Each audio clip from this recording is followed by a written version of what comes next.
then clamber all over them, chasing seals. It's now They worked in all weather and often at night. Many men drowned or broke bones. And Pink is the imposter.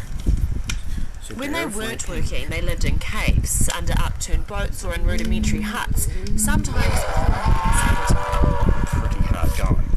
Plus, killing thousands of seals was a pretty gruesome job, and sometimes the seals fought OMG, back. Pink just killed Male fur Rose. seals grow to 180 kilograms, and they bite.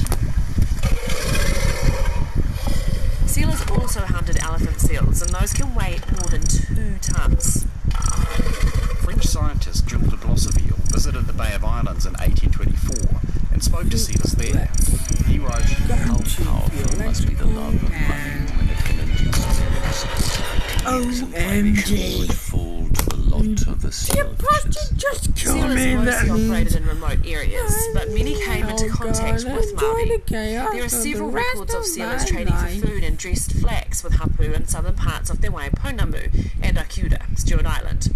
these men often married Māori women and joined their wives' hapu, becoming what we call Pākehā Māori. During the early 19th century, dozens of sealers, whalers, traders and escaped convicts joined Māori communities. Some Pākehā Māori were considered little more than slaves or curiosities, possessions in either case, but others, like Barnett Burns, were given chiefly status and wore mataora, full-fashion woko. Pākehā Māori were extremely useful to their hapu.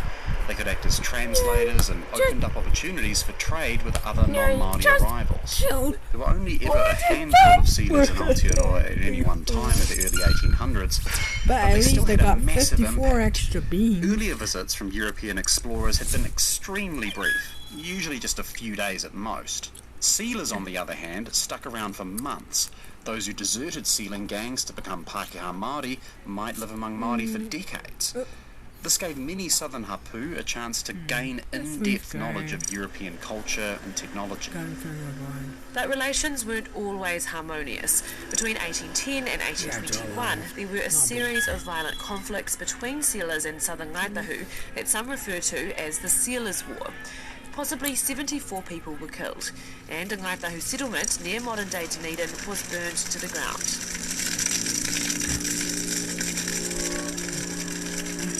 Let's go to the Some deluxe. sources suggest this violence was triggered by the Lobby's mistreatment dead. of Māori women, or by theft from one side or the other. 5, 4, but 3, the 2, details are 1. uncertain.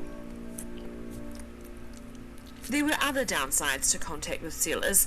The destruction of seal colonies deprived Māori and Moriori of a traditional source of food and clothing. But the New Zealand sealing boom went bust within 5 years.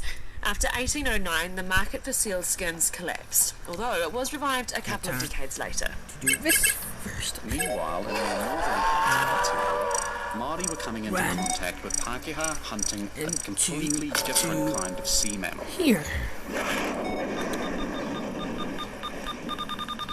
parawa, or sperm whale. There. Unfortunately for these whales, they had a lot of valuable stuff inside 2 them. Their tasks. heads were filled with an oily substance called Swimming sperm card setting. and scanning It's out thought boarding this organ pass. helps the whales echolocate, but early whalers thought spermaceti looked a bit like semen. Which is how these animals got the name Now, sperm time to whale. check But I'm just going to vitals. stick with parawa. It might have looked gross, but spermaceti was useful. Yeah, it could be processed into a lubricant for high-precision instruments, or made into fancy candles which burned Now. without smoke. The intestines of sperm whales also often Now, contained a to our material final called task. ambergris. Scientists think ambergris forms in the whale's stomachs as a side effect of O2. swallowing the beaks of giant squid, but nobody's In quite the sure. first part here. Ambergris was and still is insanely valuable. It's used in the manufacture of perfumes and also as an aphrodisiac. Because there's nothing sexier than congealed giant squid. Now, But spermaceti and ambergris were just the the icing on the cake. communication. The bit which gave the sperm whales the bulk of their value was blubber, the thick layer of fat which keeps whales and other marine mammals warm in cold oceans. To headquarters from my tablet. Boiled up in big cauldrons called tripods, and then refined down into a substance called whale oil. Whale oil was a good lubricant and could be burnt in lamps. That was very helpful in the early 19th century because synthetic lubricants and electric lights had not been invented yet. In those days, whale oil no. lit Last millions chance of to homes, die. businesses and public buildings. The factories of But Britain and the rest no, of Europe would have ground decontamination. to a halt without whale oil. It literally greased the gears of the Industrial Revolution. The first kind of whalers in the Pacific were called ship or pelagic whalers, operating on large sailing vessels far out to sea. Been killed. Men would climb way up to the top of the mast, scanning for the telltale spouts of whales breathing. When they spotted one, they'd shout down to the rest of the crew, and the chase was on. When they got close, small boats would be launched. A person would lean over the side and spear the whale with a harpoon attached to the boat with a long rope. Take off, dragging the whaleboat behind it, in what sailors called a Nantucket sleigh ride. Might sound fun, but this was the most deadly part of the job. 87 Lots of boats extra were destroyed beans, and bruh. whales killed. But all going well, the exhausted animal would be dragged alongside the ship. If it wasn't already dead, it would be killed with a long lance. Next was the dirty and dangerous job of heating the blubber to release the oil. The tripods belched thick, greasy smoke, and burning oil sometimes set whole ships ablaze. The fungal. But the profits meant it was worth the risk, and by the late 1700s, more and more ship whalers were voyaging into the Pacific. The first recorded to reach Aotearoa was the William and Anne, captained by the famous British-American whaler Eva Bunker. He transported convicts to New South Wales and then anchored in Doubtless Bay in 1791. Visits became increasingly common in the early 1800s as wealthy ship-owning merchants set up shop in New South Wales and Tasmania. Increasing numbers of whalers made contact with Māori communities, trading for supplies and recruiting locals as sailors. Fun fact, the famous whaling novel Moby Dick has a major character called Quiquig. That guy is thought to be based on Te Pehi Kupe, a Ngāti Toa rangatira who jumped aboard a British ship in 1824 and sailed with it back to England. As with sealing gangs, whaling ship crews were incredibly diverse. Along with Europeans and Māori, there were Pacific Islanders, African and Native Americans, Aboriginal Australians, Chinese people. More than a few women went to sea as well. Whaling was a truly global industry, and it transformed the Pacific. New Zealand, along with other places like Australia, Samoa, Fiji, Tahiti and Hawaii, were There's key one hubs for the imposter trade. among us. Settlements like Hobart, Kororareka, Apia Your and Honolulu tasks, exploded into bustling ports where people First, from we're all gonna over the world clean gathered. the vent. Imperial powers The like lower Britain, Germany, engine. France and the United States were all keen to grab a slice of the growing Pacific whale trade, and conflicts between these powers had a big impact on the industry.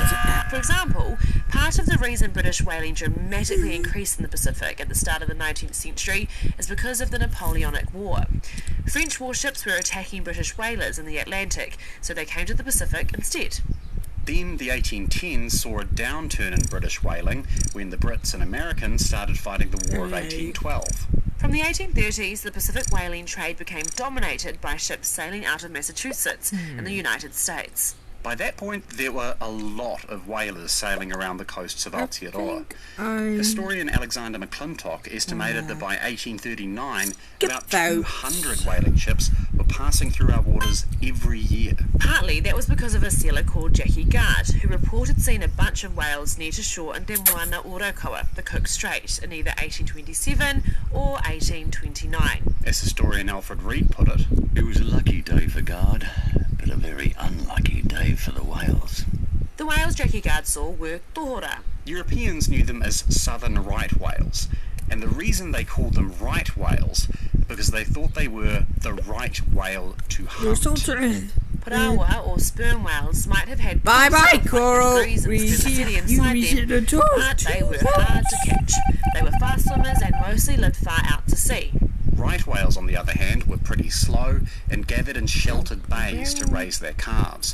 They also tended to float after they were killed, while most other whales sank. That made right whales easy targets, not just for ship whalers, but for so-called shore whalers too. These shore whalers, as you The guest operated from the shore using large boats they rowed out.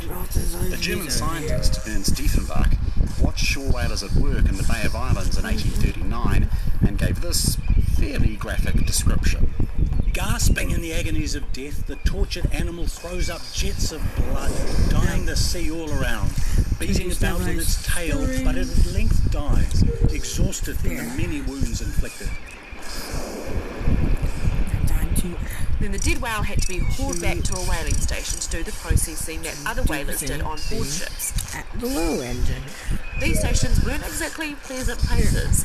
Historian Brad Patterson describes your average whaling station as a huge open-air slaughterhouse. The beach was covered with the remains of whales, skulls, vertebrae, large shoulder blades and fins.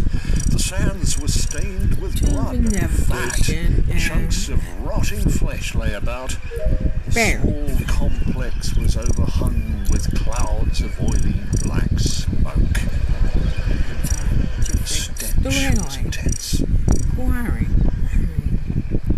But while it was messy, shore whaling was extremely profitable and extremely popular.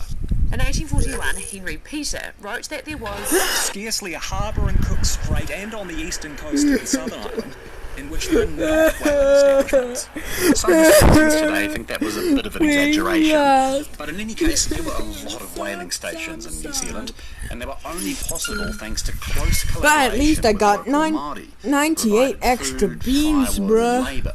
almost all shore whaling stations employed Māori crew on their boats, and as historian Ryan Tucker-Jones writes, those crews included both men and women.